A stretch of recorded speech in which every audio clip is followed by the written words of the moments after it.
It was supposed to be just another afternoon at our family cabin by the lake, a peaceful escape from the chaos of everyday life. My daughter, a retired Delta Force operator, was visiting, taking a much-needed break after years of intense work. She had served in some of the most dangerous zones, and though she was now retired, the training, discipline, and calm under pressure were still a part of her. Little did the HOA security guards know, they were about to make a grave mistake.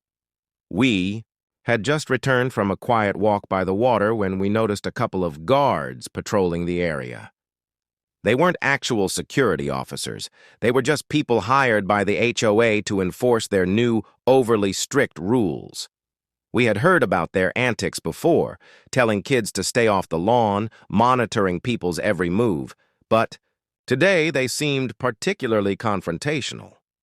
As we approached our cabin, one of the guards walked directly in front of my daughter, blocking her path.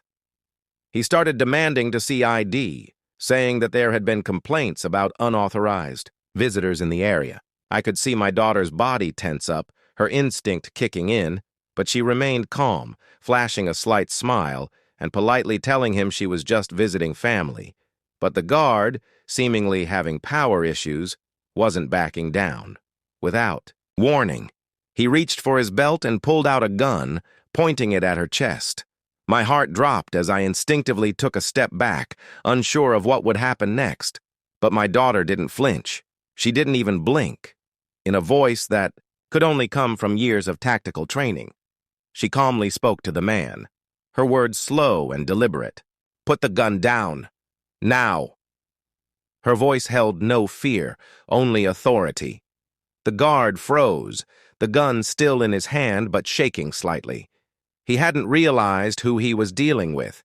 He had just threatened someone who had seen real danger. Someone who had trained to disarm, control, and defuse situations just like this. The other guard, seeing the shift in the air, backed off.